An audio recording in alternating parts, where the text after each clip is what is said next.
Hi students, இந்த வீடியோவில் வந்து அம்மோனியா சிந்தசிஸ் பண்ணுற ரியாக்ஷனுக்கு கேபிகேசி வேல்யூ எப்படி டெரைவ் பண்ணுறது அப்படிங்கிறது வந்து பார்க்கலாம். Let us consider the formation of ammonia in which A moles of nitrogen and B moles of hydrogen gas are allowed to react in a container of volume V. Vங்கிற வால்யூமில் கண்டெய்னரில் A moles of nitrogenும் B moles of hydrogenும் ஒன்னோட ஒன்று react பண்ணுறதா வச்சுக்கலாம். Let X moles of nitrogen reacts with 3X moles of hydrogen to give 2X moles of ammonia. X moles of nitrogen 3x moles of hydrogen ஓட react பண்ணி 2x moles of ammonia form பண்ணுது. which means அந்த balanced equation எழுதுறதுக்காக இந்த point அப்படி கொடுத்துருக்காங்க. N2 plus 3H2 gives 2NH3.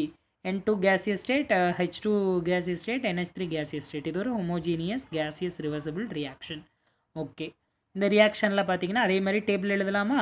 Initial number of moles எவ்வளவு? N2 A மோல்ஸும் H2 வந்து B மோல்ஸும் எடுத்திருக்கோம். நமக்கு வந்து ப்ராடக்ட் எதுவுமே ஃபார்ம் ஆகியிருக்காது ஃபஸ்ட்டு, அதனால் 0. நம்பர் ஆஃப் மோல்ஸ் எவ்வளோ ரியாக்ட் பண்ணியிருக்கு? இது எக்ஸ் மோல்ஸ், இது 3x மோல்ஸ். இங்கே வந்து 0, ப்ராடக்ட் ஃபார்மேஷன் நடந்திருக்காது. ஈக்குலிபிரியமில் பார்த்தீங்கன்னா A மோல்ஸ் எடுத்தோம், எக்ஸ் மோல்ஸ் ரியாக்ட் ஆகிருக்கு. அப்போ என்ன வரும்? A minus X. அதே மாதிரி B மோல்ஸ் எடுத்தோம், 3x மோல்ஸ் ரியாக்ட் ஆகியிருக்கு. So B minus 3x. இங்கே வந்து பார்த்தீங்கன்னா 2x மோல்ஸ் வந்து அமோனியா ஃபார்ம் ஆகிருக்கு. ஏன் 2x மோல்ஸ்ன்னு சொல்கிறோம்? இங்கே பார்த்தீங்கன்னா நமக்கு இந்த ரியாக்ஷனில் எவ்வளோ மோல்ஸ் ஃபார்ம் ஆகிருக்கு? 2NH3 ஃபார்ம் ஆகிருக்கு. அதனால் இங்கே 2x மோல்ஸ் ஃபார்ம் ஆகிருக்கிறதா சொல்கிறோம். Active mass or molar concentration at equilibrium. இப்போ molar concentration or active mass எப்படி எழுதுவோம்? இந்த ஈக்குலிபிரியமில் இருக்கக்கூடிய நம்பர் ஆஃப் மோல்ஸை வால்யூமால் டிவைட் பண்ணிவிட்டு ஆக்டிவ் மாஸ் கிடச்சிரும். So A minus x by V, B minus 3x divided by V, 2x divided by V. இப்போ லா ஆஃப் மாஸ் ஆக்ஷனை யூஸ் பண்ணி அம்மோனியா சிந்தசிஸ்க்கான கேசி எழுதலாம். Kc equal to NH3 square divided by concentration of N2 into H2 whole cube, H2 power cube. இதில் பார்த்தீங்க அப்படின்னா வேல்யூவில் substitute பண்ணுங்கள். இங்கே என்ன வரும்? NH3 2x by v எடுத்திருக்கோம். 2x divided by v the whole square divided by A minus x by v into B minus 3x by v. இதில் என்ன பண்ணலாம்? கேன்சல் பண்ணலாமா? இங்கே v ஸ்கொயர் இருக்கும், இங்கே வந்து v இருக்கும். ஓகே, இங்கே இருக்கிற வி ஸ்கொயரும் இதில் இருந்து ஒரு வி கேன்சல் பண்ண, இந்த வி கியூப் உள்ளே வந்துச்சு அப்படின்னா நமக்கு இந்த இடத்துல வி கியூப்னு இருக்கும். அப்போது ஒரு வி மட்டும் இங்கே பேலன்ஸ் இருக்கும். ஓகே, இப்போ வி இன்ட்டு வி இது என்ன ஆகும்? வி ஸ்கொயர்னு கன்வெர்ட் ஆகும். அப்போ நெக்ஸ்ட் ஸ்டெப்பில் ஈக்குவேஷன் நமக்கு எப்படி மாறும்னா Kc equal to 4x square into V square, இந்த கீழே இருக்கிற வி ஸ்கொயர் மேலே போயிருமா, divided by A minus x into B minus 3x the whole cube அப்படின்னு கிடைக்கும். இதுதான் நமக்கு இந்த ரியாக்ஷனில் கிடைச்ச கேசியுடைய வேல்யூ. ஓகே, இப்போ இதே மாதிரி கேபி வேல்யூவும் நம்ம டெரைவ் பண்ணணும். கேபி வேல்யூ டெரைவ் பண்ணால் relation between KP and KC நம்ம எழுதணும். KP equal to KC into RT power delta NG. இந்த ரியாக்ஷனுக்கு டெல்டா என்ஜி என்ன வரும்?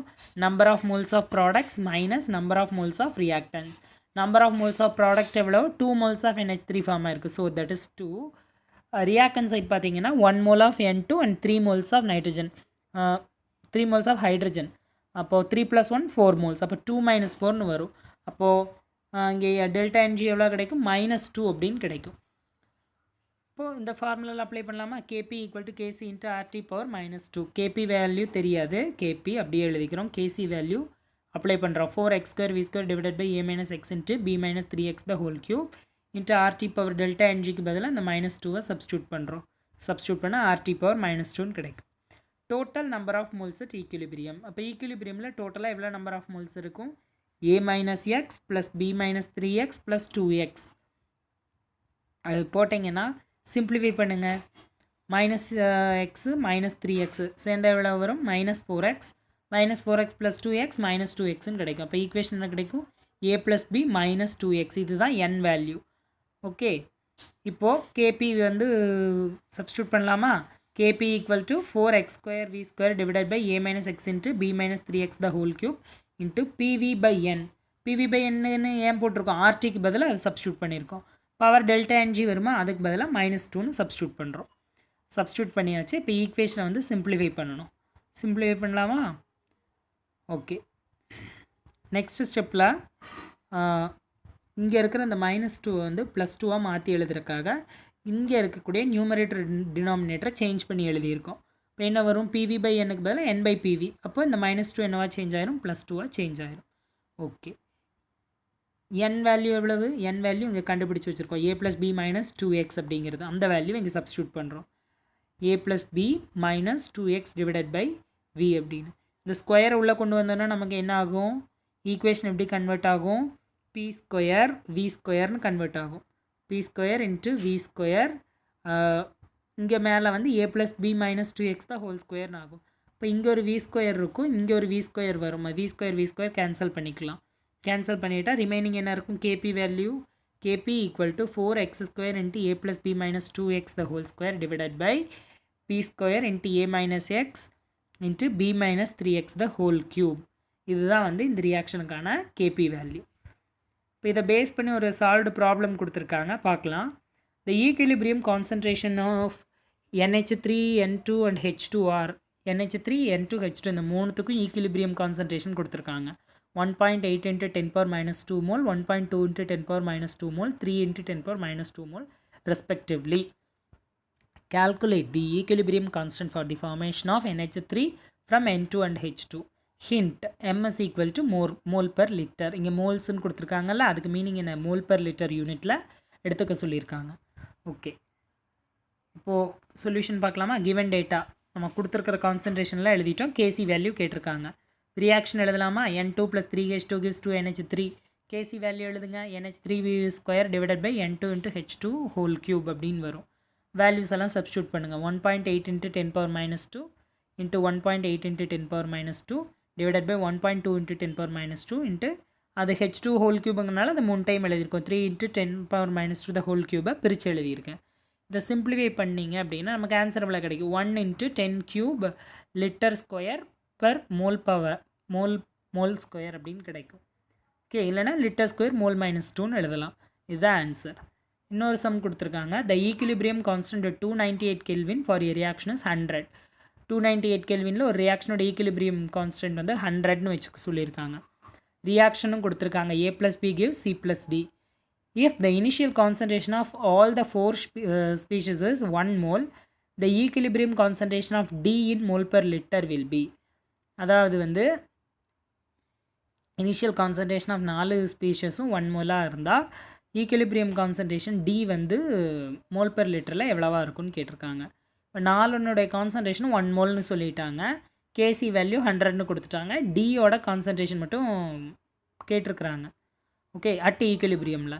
இப்போ இதுக்கு வந்து ஏபிசிடி 4மே வந்து இனிஷியல் கான்சன்ட்ரேஷன் ஈக்விலிபிரியமில் எப்படி இருக்கோ அதெல்லாம் எழுதணும். இனிஷியல் கான்சன்ட்ரேஷன் எல்லாமே 1 மோல். ஓகே, அட் ஈக்விலிபிரியமில் எப்படி இருக்கும், 1 மோல் எடுத்தோன்னா எக்ஸ் மோல் ரியாக்ட் ஆகியிருக்கும். இப்போ 1 மைனஸ் எக்ஸ்ன்னு வரும். ப்ராடக்ட்டில் வந்து ப்ளஸ் எக்ஸ், அதாவது எக்ஸ் மோல்ஸ் கூட இங்கே எக்ஸ் மோல்ஸ் எவ்வளவு காணாமல் போச்சோ அங்கே அந்த அளவுக்கு எக்ஸ் மோல் ஃபார்ம் ஆகிருக்கும். ஸோ அது 1 + x அட் ஈக்விலிபிரியமில். ஓகே, நம்ம எழுதிட்டோமா. இப்போ வந்து நமக்கு என்ன வேணும், கேசி வேல்யூ வேணும். C concentration of C into concentration of D divided by concentration of A into concentration of B. இந்த வேல்யூஸ் எல்லாம் அப்ளை பண்ணுங்கள். கேசிக்கு பதிலாக 100, சிக்கு பதிலாக 1 + x, டிக்கு பதிலாக 1 + x divided by 1 - x into 1 - x. இது எப்படி சிம்பிளிஃபை பண்ணலாம், 2 சைடும் ரூட் எடுங்க. 2 சைடும் ரூட் எடுக்கலாமா. ரூட் எடுத்தால் என்ன ஆயிரும், ரூட் 100 வேல்யூ 10 ஆயிரும். ஏன்னா 10 ஸ்கொயர் தானே 100, அதனால் ரூட்டை விட்டு 10 100 வெளியே எடுத்தீங்கன்னா 10ன்னு கன்வெர்ட் ஆகிரும். 1 + x இன்ட்டு 1 + x அதை ரூட்டை விட்டு வெளியே எடுத்தால் ஒரு 1 + x, அதே மாதிரி 1 - x ரூட்டை விட்டு வெளியே எடுங்க, 1 - xன்னு கிடைக்கும். இப்போது இந்த 1 - x ஆப்போசிட் சைட் கொண்டு போங்க. இப்போ என்ன ஆகும், 10 - 10xன்னு கன்வெர்ட் ஆகும். இந்த 1 + x ஆப்போசிட் சைட் போனால் 10 - 10x - 1 - x = 0ன்னு கிடைக்கும். அப்போது என்ன கிடைக்குது, 9 - 11x = 0ன்னு கிடைக்கும். இப்போ இதில் 11x = 9ன்னு கிடைக்கும். இப்போ இதிலேருந்து எக்ஸ் கண்டுபிடிக்கலாம். 9/11க்கு சொல்லலாம் எக்ஸ் வேல்யூ. இப்போ 0.818. இப்போ நமக்கு என்ன வேணும், கான்சன்ட்ரேஷன் ஆஃப் டி தான் கால்குலேட் பண்ண சொல்லியிருக்காங்க. அப்போ என்ன கிடைக்கும், அது டியோட கான்சன்ட்ரேஷன் = 1 + xன்னு வரும். எக்ஸ் வேல்யூவில் அப்ளை பண்ணுங்க. இங்கே 1 + 0.818 which is equal to 1.818 mole அப்படின்னு நமக்கு ஆன்சர் கிடைக்கும். இவ்வளோதான். It is also simple problem. பார்க்குறக்கு ப்ராப்ளம் பெருசாக தெரியும், பட் ஒரு தடவை ப்ராக்டிஸ் பண்ணி பார்த்தீங்கன்னா ரொம்ப ஈஸியாக இருக்கும். ஒரு எவால்யூவேட் யுவர் செல்ஃப் கொஷின் இங்கேயும் கொடுத்துருக்காங்க, இது நீங்கள் ட்ரை பண்ணி பாருங்கள். தேங்க்யூ.